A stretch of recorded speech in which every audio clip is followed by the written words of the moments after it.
Today I am going to discuss on introduction to strain energy, real work and complementary work, and how to derive the expression of strain energy for linear elastic members, and at the end how to find out the deflection by using the strain energy method. As you know, in mechanics, energy is defined as the capacity to do work. And work is the product of the force and the distance it moves along its direction. And in solid deformable bodies, you know, the stresses multiplied by the respective areas are the forces and the deformation are the distances. The product of the force and deformations is the internal work done in a body by externally applied forces. The internal work done is stored in the body as the internal elastic energy of deformation or the elastic strain energy. You know, when an external load acts on a structure, the structure undergoes deformation and hence the work is done. To resist the external forces, the internal forces developed in the member gradually from 0 to their final value, and the work is done. Therefore, the internal work which is stored as energy is due to the straining of the material, and hence is called the strain energy. So in other way, the strain energy are the energy which is stored within a material when work has been done on the material. In the case of strain energy, here it is assumed that the material remains elastic while work is done on it, so that all the energy is recoverable and no permanent deformation occurs due to yielding of the material.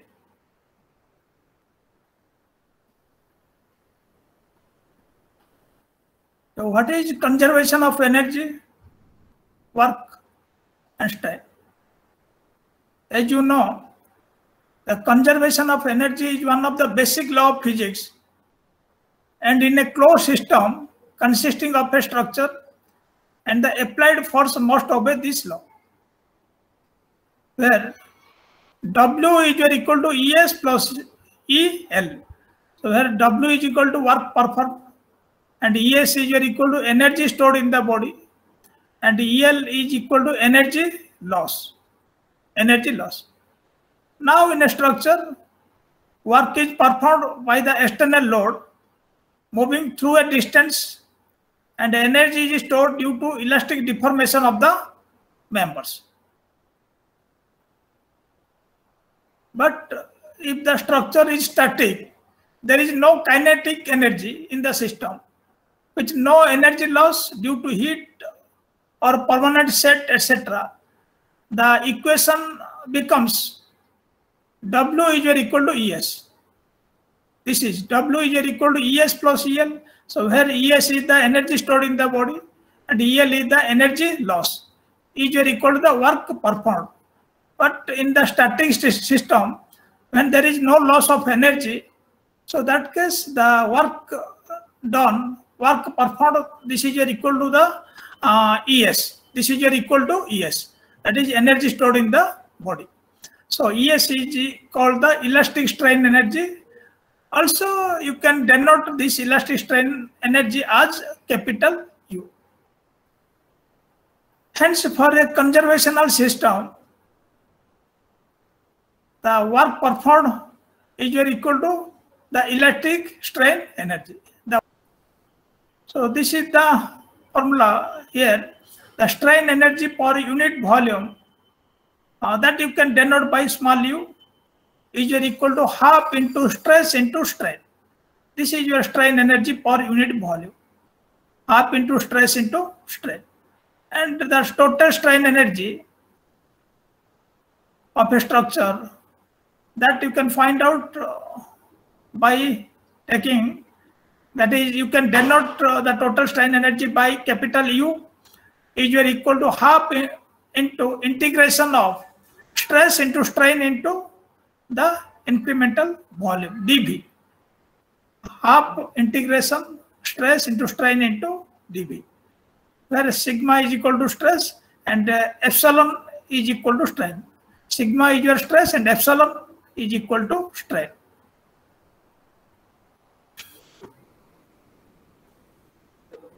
Then what is real work and complementary work? What is real work and complementary work? So look at this figure. This is the force versus deformation curve. So the x-axis indicates the deformation or displacement, and y-axis, this is your indicate the force or and load, force or load.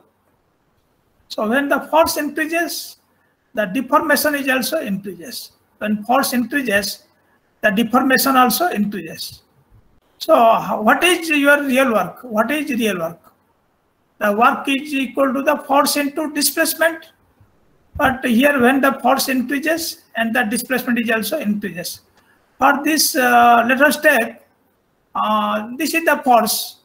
So when the force, and this is the incremental displacement. This is the displacement. So here you take, this is the incremental displacement d delta. And what is the work done on this incremental displacement? You find out what is that work done due to this force F.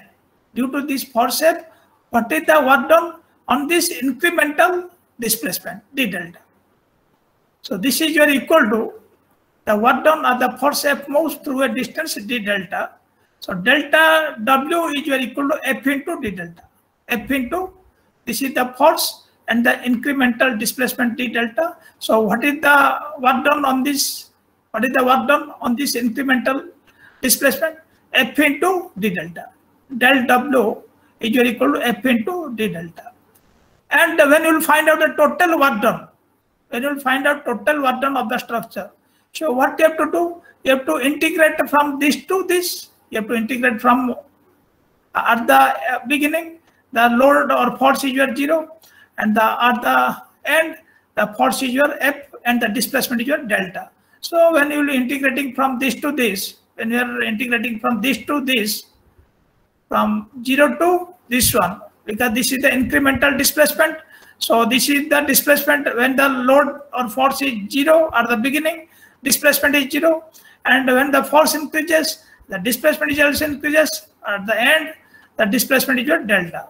So when you will integrate from 0 to the end value, then you will find out what is the total work done. You will find out what is the total work done. So W is equal to the integration of F into d delta. The total work done, W is equal to area under the load deflection curve. This is the load deflection curve. This is your load deflection curve. And the area under the load deflection curve, this is the total work done. This is the total work done. And this total work done is called the real work. This is called the real work. This total work done under the load deflection curve, is called the real work. So this is the load deflection curve, and under this load deflection curve, what is the work done? What is the total work done? And that total work done is the real work. That total work done is the real work. This is the real work, this portion. If force F is the three-dimensional,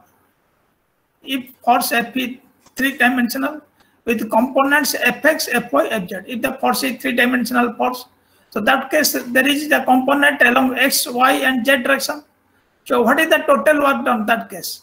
So that case you can find out the total work done is equal to integration of Fx into d delta x plus integration of Fy into d delta y plus integration of Fz into d delta z. And this work is known as the real work. This work is known as the real work. This is the real work. So the real work you can find out. So below the load displacement curve, and what is the area of this below the area. This is the real work done of a structure. Then what is complementary work? What is complementary work? Here you see, this is the load versus displacement curve, or force versus displacement curve, force versus deformation, or load versus displacement curve. This one. Here the force increases and the displacement is also increases at the beginning. Force 0, displacement 0, and when the force increases and displacement is also increases. This is the force displacement curve. Here, so you have to find out the work done due to the incremental force. This is the force. So you take the incremental force dF. You take the incremental force dF, and here this is the displacement. So here this is the displacement. So due to this displacement and incremental force, so what is the work done? That is called the complementary work done. That is called the complementary work done. So delta WC is equal to the complementary work done. So delta WC is equal to the displacement into incremental force dF. Incremental force dF and the displacement. And what is the work done on this small element? dF into delta. And this work done is called the complementary work done. This work done is called the complementary work done. And you can find out the total complementary work, WC. So this is the integration of delta into dF. You have to integrating from this to this. You have to integrating from, this is the incremental displacement, force. This is the incremental force. When you will take the integration from 0 to the end value, then we will find out what is the total work done. What is the total work done above this one? So this is called the complementary work. The area above the load deflection curve, you see here, this is the load deflection curve, and the area above the load deflection curve, this area, the area above the load deflection curve is the complementary work. So this you can find out WC is equal to integration of delta into dF. The complementary work done, or complementary work is your WC is equal to integration of delta into dF, and this is above the load deflection curve. The real work is below the deflection curve. You can find out the real work. This is the below deflection, load versus deflection curve, and above the load versus deflection curve, this is the complementary work. WC is equal to integration of delta dF. And for real work, W is equal to integration of F into D delta. F into D delta. F into D delta. This is below the load deflection curve, real work, and above the load deflection curve, that is the complementary work. This is the complementary work.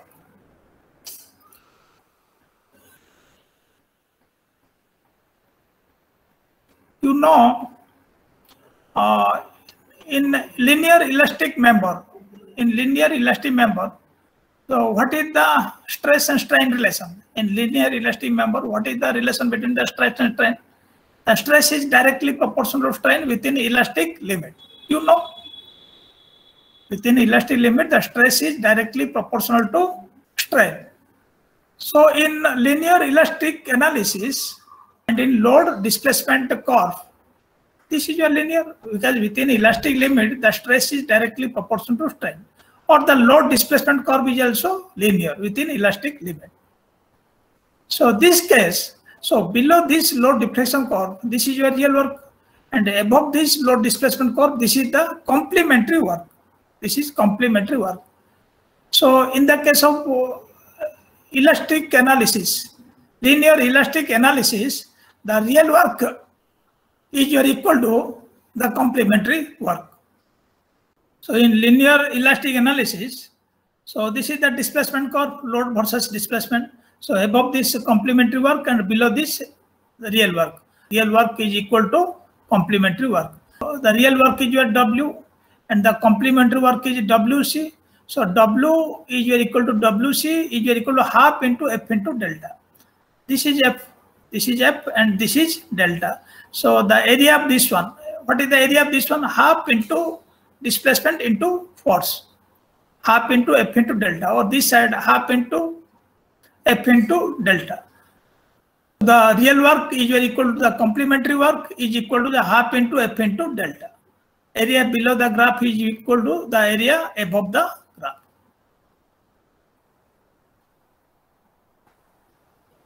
We will discuss how to derive the strain energy for linear elastic members.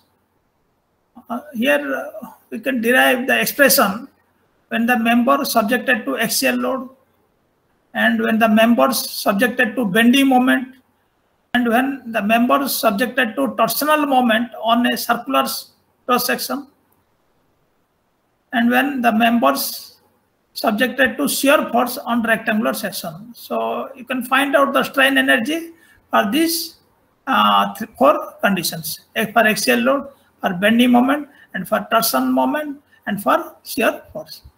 So first we'll discuss for axial loaded members. When the member subjected to axial load or axial loaded members, you know the strain energy per unit volume is equal to small u is equal to half into stress into strain, and the total strain energy is equal to capital U is equal to half integration stress into strain into dV. Then the total strain energy is equal to half integration of sigma. And what is strain? You know what is the definition of strain? Strain is the stress by modulus of elasticity. So here you put in the place of strain, you put here sigma by E, sigma into sigma by E. And what is the incremental volume dV? dV is equal to dx into dy into dz. The incremental volume dV, that is equal to dx into dy into dz. So here you put this one, the strain energy is equal to half integration of sigma into sigma by E into dx into dy into dz. So look at this figure. This is the stress versus strain. This is the stress versus strain figure. So here you see, so within elastic limit, the stress is proportional to strain. This is linear. So this case, what is the strain energy? That is called the complementary strain energy. That complementary strain energy that is above the stress strain curve, and the strain energy that you will get below the stress strain curve. So this case, in case of linearly elasticity problems, the strain energy and complementary energy both are equal. In the case of linear elasticity problem or within elastic limit when the stress is directly proportional to strain, so this case the strain energy and the complementary strain energy both are equal. So below the curve, this is the strain energy, and above the curve, this is the complementary strain energy. So first we'll find out what is the expression of strain energy when the member subjected to axial load. This is the member, this is one bar of the member, and this is subjected to the axial force. This is subjected to the axial force F. The length of the bar is your L, and the cross-sectional area of the bar is A. So what is the stress here? Because this is the load or force F, and what is the stress? And the cross-sectional area here is your capital A, and the modulus of elasticity is capital E. Then what is the stress? Sigma is equal to force by area, you know. And what is strain? Strain is equal to the stress by modulus of elasticity. But stress is equal to the force by area, F by A into E. This is the strain, F by A. And you know what is the area? Integration of dy into dz. And integration of dx is equal to the length. Integration of dx is equal to L. You know the total strain energy is equal to half integration of stress into strain into volume. This is half integration of stress into strain into the incremental volume dV.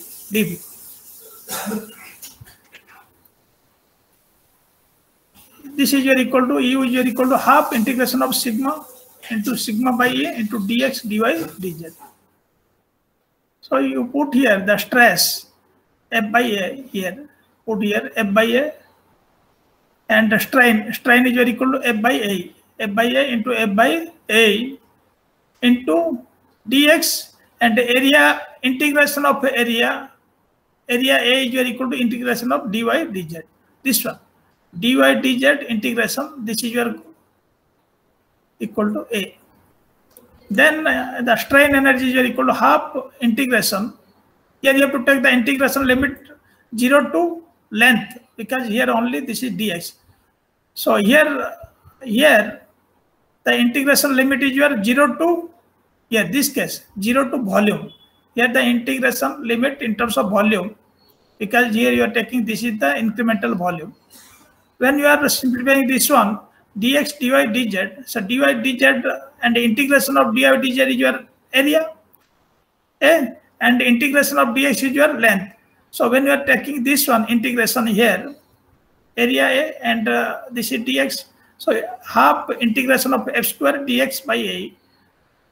Then after integration of dx is your equal to L. Then you put here U is your equal to half f square L by A. This is the strain energy when the member subjected to the axial load. Only have to remember, so this is the total strain energy formula, and here you have to put what is the stress and what is the strain. Then you can find out what is the total strain energy when subjected to the axial load or member or moment or torsional moment or shear force. So in all cases you have to put, this is the total strain energy formula, and you have to put the value of stress and strain here. Then we'll find out what is the total strain energy. So when the member subjected to the axial load, so this is the strain energy, half f square L by A. Half f square L by A.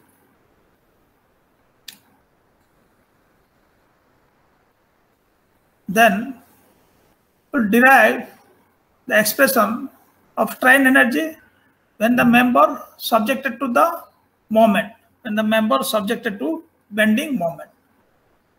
As you know, in strength of material, from the theory of pure bending, so what is the relation? What is the relation you know? This is the M by I is your equal to sigma by Y is your equal to E by R. This is the relation. This is the relation you know in the theory of pure bending. Where M is the bending moment, and I is the moment of inertia, and sigma is the bending stress, and Y is the most distant point from the neutral axis, this one. And E is the modulus of elasticity, and R is the radius of curvature. You know, so this relation you got from the theory of pure bending when the moment is subjected to the member. This is the expression. This is the expression. When the moment is subjected to the member, then how will you find out the strain energy? How will you find out the strain energy? So strain energy is equal to work done is equal to half into moment into angle turned through radians. Half into moment into angle turned through radians. This is the strain energy formula when the bending moment is subjected to a member. Look at this figure, flexural behavior of beam. This is the flexural behavior of beam. So here you see, this is the moment acting.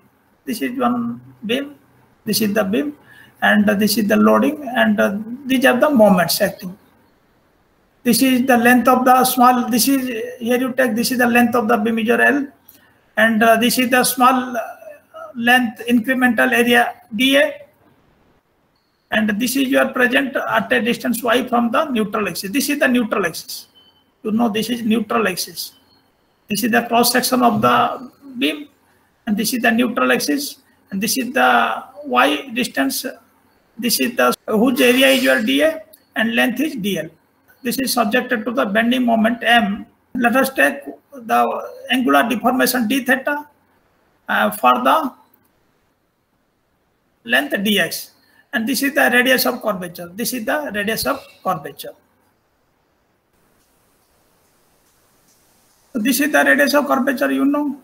and this is the angular deformation due to this length dx. Due to this length, this is the beam subjected to the bending moment, and due to this bending moment, this bend as an arc of length L, and you take here, this is the arc length dx, and this arc length is your subtended an angle d theta at the center of the, and this is the radius of curvature. So here you have to find out, due to the bending moment, what is the strain energy developed due to this bending moment. So you know from the theory of pure bending, that is m by I is equal to sigma by y is equal to E by R. And from this relation, so sigma is equal to m by I into y. Here this is m by I is equal to sigma by y is equal to E by R. And from this relation you get sigma, the bending stress is equal to m by I into y. M by I into y. Then you know the strain is equal to stress by modulus of elasticity. So sigma by E.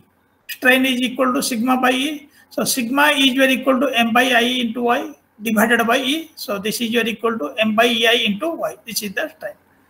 And you know what is the strain energy in the element, half into stress into strain into dV.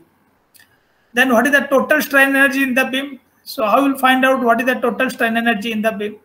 So the total strain energy you can find out half into integration stress into strain into dV. You have to take the integration.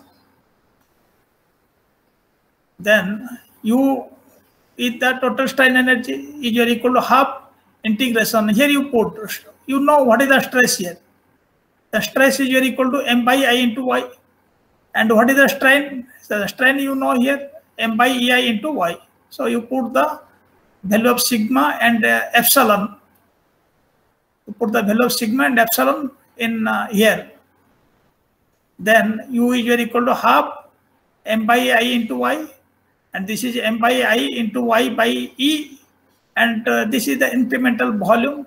So this is equal to dx into dy into dz.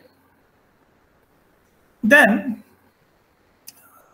simplify this one, 1 by 2e integration m square dx by I square, and take here this side y square dy dz, integration of y square dy dz, because integration of y square dy into dz is equal to, this is dA, dy dz is equal to dA. Then integration of y square into dA is equal to the moment of inertia. Because you know dy into dz is equal to dA. And when you put dA here, so integration of y square into dA, this is equal to the moment of inertia. Just you put here moment of inertia, you take this is moment of inertia. U is equal to 1 by 2e integration of m square into dx by I square into I. Then 1i cancel each other. Then 1 by 2e integration m square into dx by I. Then U is equal to 1 by 2ei integration of m square into dx. So this is the strain energy, total strain energy in the beam subjected to the bending moment. Subjected to the bending moment. So if you know the bending moment at a section, so you can find out what is the total strain energy. You can find out what is the total strain energy by using this formula. U is equal to 1 by 2ei integration m square into dx. This is the total strain energy formula when the member of the beam subjected to the bending moment. Here we'll derive the expression when the torsional moment is subjected on a circular cross section. That is the member under torsional moment on a circular cross section. This is circular cross section. And the circular element is subjected to a torque T. This is the torque. You know, in the theory of pure torsion,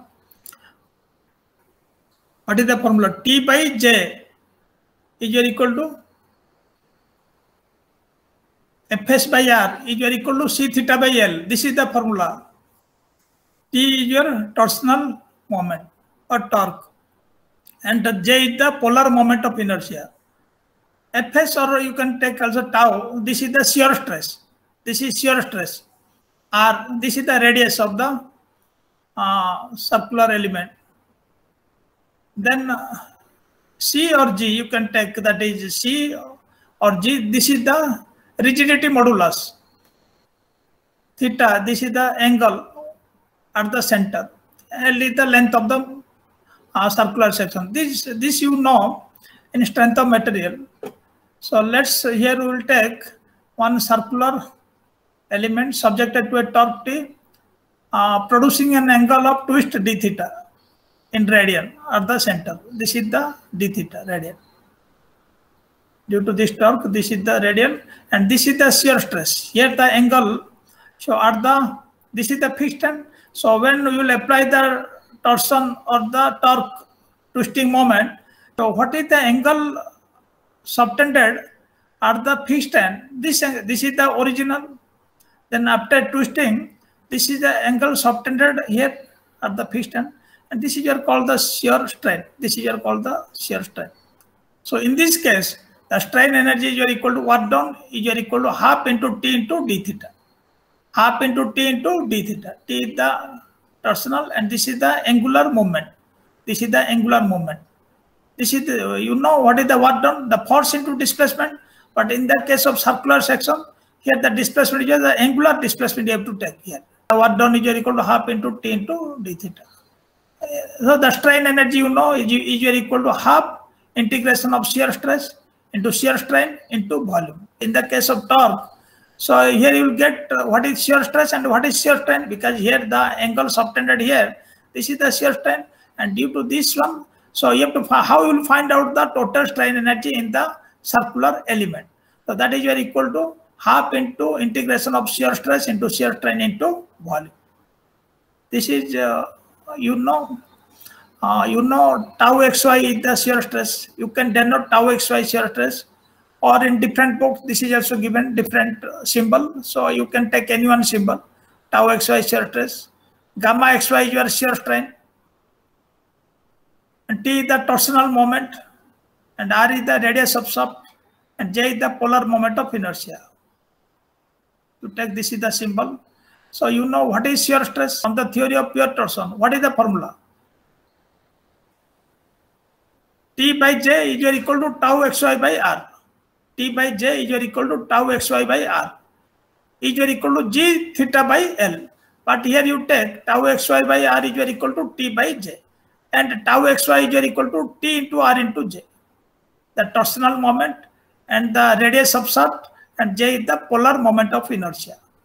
Then what is the, you know, G is the rigidity modulus. So rigidity modulus is equal to the shear stress by shear strain. Then shear stress is equal to shear strain into rigidity modulus. Then you put this shear stress value here. Put the value of shear stress in this equation. Then gamma xy into G is equal to T into R by J. Then here gamma xy is equal to T into R divided by J into G. This is the strain, gamma xy strain, shear strain. This is shear strain and this is shear stress. Shear stress is your TR by J and the shear strain is your T into R by J into G. Then you put these two in strain energy formula. What is the strain energy formula? This one, half shear stress into shear strain into volume dV. Half shear stress tau xy, shear strain gamma xy, and dV is your dx dy dz. Then you put U is equal to half gamma xy is your T into R by J. Tau xy is your T into R by J. And gamma xy T into R divided by G into J into dx dy and dz. Then after simplification, this one, the total strain energy is equal to 1 by 2G T square by J square into dx, then integration of R square dy into dz. This integration of R square dy dz is called the polar moment of inertia. This is, you can denote by J, and this is called the polar moment of inertia. R square, because dy into dz is the area dA. Then integration of R square into dA is the polar moment of inertia I. Then the strain energy is equal to 1 by 2G integration T square by J square into dx into J. Then one J cancel each other. Then after finally you will get the strain energy is equal to 1 by 2 Gj integration T square into dx. So this is the strain energy when the circular section is subjected to the torque T or twisting moment or the torsional moment T. So you can find out the strain energy using this relation. Is equal to 1 by 2 Gj integration of T square into dx. Then coming to this one. So here we'll find out the strain energy expression when the member subjected to shear force on a rectangular section. When a member subjected to shear force on a rectangular section, I will find out the strain energy. You know from the in strength of material that what is the shear force. You know the shear stress is equal to VQ by IB, where V is the shear force. When the shear force is subjected to a rectangular section, how will you find out the strain energy? That will find out here. So you take V the shear force and I the moment of inertia, B the width of the section, and G the shear modulus or rigidity modulus. G the shear modulus or rigidity modulus. This is the shear stress. The shear stress that you can find out VQ by IB. VQ by IB. Then what is the rigidity modulus or shear modulus? This is equal to tau xy by gamma xy. Then gamma xy is equal to V into Q divided by IB into G. IB into G. Then you know what is the strain energy relation? Half integration of stress into strain into the incremental volume dV. So half the shear stress and the shear strain and the dV. Shear stress, you know here when the shear force subjected to the when the member subjected to the shear force. So this is the shear stress. This is the shear stress VQ by IB, and this is the shear strain VQ by IBG. So here you put the tau xy and gamma xy in this equation. So VQ by IB into VQ by IBG into dx dy into dz. Here VQ by IB, here you take G here common here this side, 1 by 2G integration of V square Q square by I square B square into dx dy dz. Then the strain energy is equal to 1 by G integration of V square into dx into integration of Q square dy dz divided by I square B square. I square B square. But integration of Q square into dy dz divided by I square B square is equal to 1 by I square integration of Q by B whole square into dA, because dy into dz is equal to dA. And this is called the 1 by S. This is S is called the effective shear area. S is the effective shear area. This you can denote by S. This is you can denote by S. 1 by S. This is equal to 1 by S. And S is called the effective shear area. Then here you put this one. So the strain energy is equal to 1 by 2G integration of V square dx divided by AS. This is the strain energy when the member rectangular section subjected to the shear force V. When the shear force V is acting, so you can find out what is the strain energy. 1 by 2G integration of V square dx by S. S is the effective shear area. Now you are clear that how to find out the strain energy when the member subjected to the axial load, or when the member subjected to the bending moment or torsional moment or the shear force. Then at the end we'll discuss how to find out the deflection by strain energy method. This is also known as the real work method, since work done by actual load are considered. But you know from the law of conservation of energy, strain energy is equal to real work done by loads. if there is acting the number of loads. You have to find out work done from all the loads, and you have to take the summation of all work done from all loads, and is equal to the strain energy. So the strain energy is equal to work done by loads. This is U is equal to summation of half into P into delta. So by using this relation, you can find out the deflection of a member, deflection of a structure using this relation, because you know strain energy and you have to find out what is the deflection. But here you have to find out the deflection in a structure only under following situation. So in this situation, you will find out what is the deflection of a structure. When the structure is subjected to a single concentrated load, when the structure is subjected to a single concentrated load, so that case you can find out. So using this relation, what is the deflection, or the deflection required is at the loaded point and is in the direction of load. And when you want to find out the deflection along the direction of the load, then you can find out using this relation what is the deflection.